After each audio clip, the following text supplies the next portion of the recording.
అందరికీ నమస్కారం. వెన్నెల్లో చందమామ కథలకు స్వాగతం. ఈరోజు కథ మిత్రభేదం మొదటి భాగం. దక్షిణ భారతంలో మహిళారూప్యం అనే నగరాన్ని అమరశక్తి అనే రాజు పాలించేవాడు. ఆయన శక్తివంతుడు, ధీమంతుడు, దయావంతుడు, లలిత కళా కౌశలము, రాజకీయ చతురత కలవాడు. ఆయనకు వసుశక్తి, ఉగ్రశక్తి, అనేక శక్తి అనే ముగ్గురు కుమారులు. వారికి చదువు రాలేదు, లోకజ్ఞానము లేదు.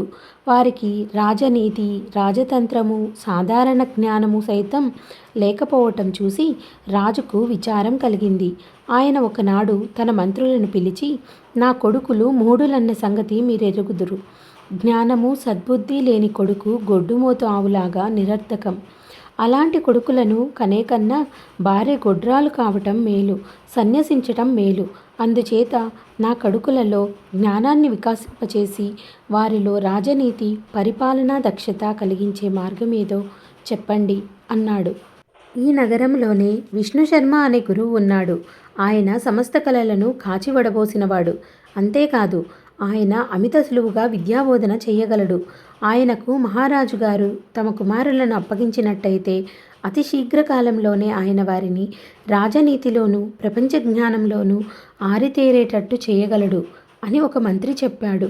రాజు విష్ణుశర్మను పిలిపించి తన కొడుకులకు రాజనీతి, వివేకము నేర్పినట్టయితే 100 గ్రామాలు బహుమానంగా ఇస్తానన్నాడు. మహారాజా, నేను విద్యను విక్రయించను. 80 ఏళ్ల వాణ్ణి. నాకు ధనం ఎందుకు? అడిగిన వారికి విద్యాదానం చేయటం నా విధి. 6 మాసాలలో నేను మీ పిల్లలకు రాజనీతి, వివేకము కలిగిస్తాను అన్నాడు విష్ణుశర్మ. రాజు సంతోషించి తన పిల్లలను ఆయనకు అప్పగించాడు. ఆయన వారికి పంచతంత్రం అనేది 5 భాగాలుగా చెప్పాడు. ఆ భాగాలేమంటే మిత్రభేదం, మిత్ర సంప్రాప్తి, కాకోలుకీయం, లబ్ధ ప్రణాశం, ఈక్షిత కారకం. విష్ణుశర్మ చెప్పిన ఈ పంచతంత్రం ద్వారా రాజకుమారులు 5 మాసాలలో రాజనీతిలోనూ లోకజ్ఞానంలోనూ ఆరితేరిన వారైనారు. మొదటిది సింహము, ఎద్దు. దక్షిణ దేశంలో మహిళారూప్యం అనే నగరంలో వర్ధమానుడనే వర్తకుడు ఉండేవాడు. ఆయన గొప్ప ధనికుడు, నీతిపరుడు, దాత కూడాను. ఆయన ధనాన్ని తేలికగా సంపాదించి వివేకంతో ఖర్చు చేసేవాడు. ఒకనాడు ఆయన 2 ఎడ్ల బండ్ల మీద ఖరీదైన వర్తకపు సరుకులు వేసుకొని యమునా తీరాన గల మధురా నగరానికి బయలుదేరాడు. ఒక బండికి కట్టిన నందికం, సంజీవకం అనేవి మేలైన ఎద్దులు. కొన్నాళ్లకు బిడారు యమునా తీరాన గల అడవిని చేరుకున్నది. ఆ అడవిలో అనేక రకాల చెట్లు, అడవి జంతువులు ఉండేవి. ఇక్కడ సంజీవకం అనే ఎద్దు బురద నేల మీద కాలు జారి మడమ విరిగి పడిపోయి కదలలేకపోయింది.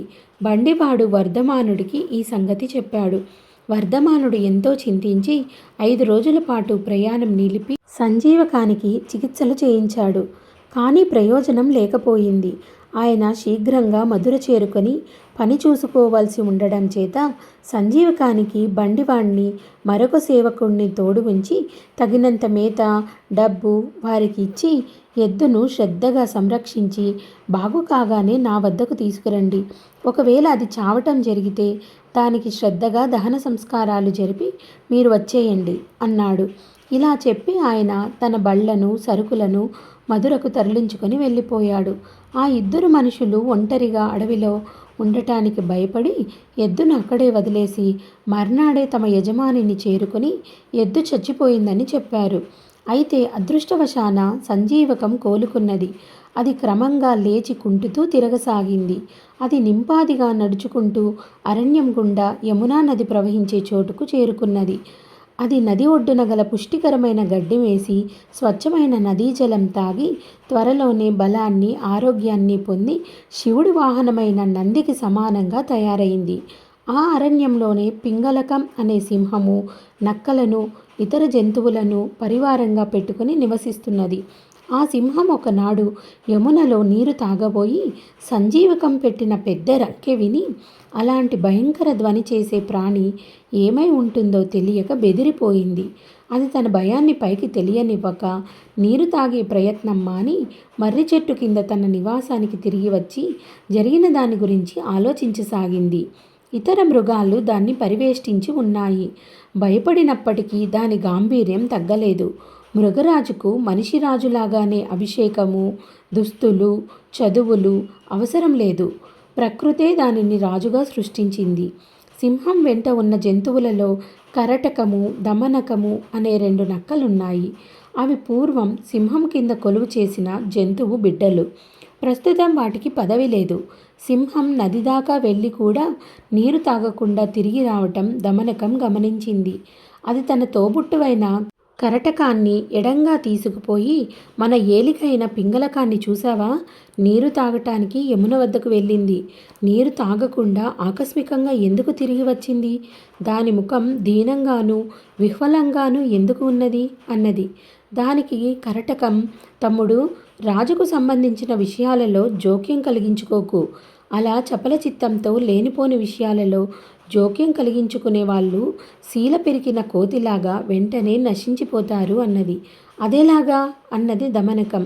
కరటకం చిలిపి కోతి కథ ఇలా చెప్పింది. ఒక నగరం వెలుపల ఒక వర్తకుడు ఆలయం కట్టిస్తున్నాడు. ప్రతిరోజు మధ్యాహ్నం వేళ పనివాళ్ళు తిండి తినడానికి నగరానికి పోతారు. ఆ ప్రదేశం అంతటా పెద్ద పెద్ద దుంగలను రంపాలతో కోస్తారు. ఒకనాడు కట్టుతూ ఉన్న దేవాలయం దగ్గరికి కోతుల మంద వచ్చింది. ఒక బ్రహ్మాండమైన మాను సగం కోసి ఉన్నది. పనివాళ్ళు కోత ఆగిన చోట దొంగలో ఒక శీల గుచ్చారు.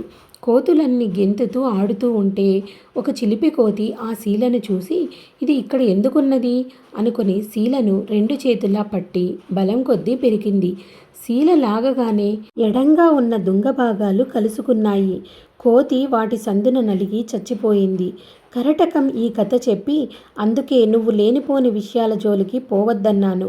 పిచ్చివాడా, మనకు కొలువు లేకపోయినా ప్రభువు వదిలిన ఆహారం తిని బాగానే బతుకుతున్నాం.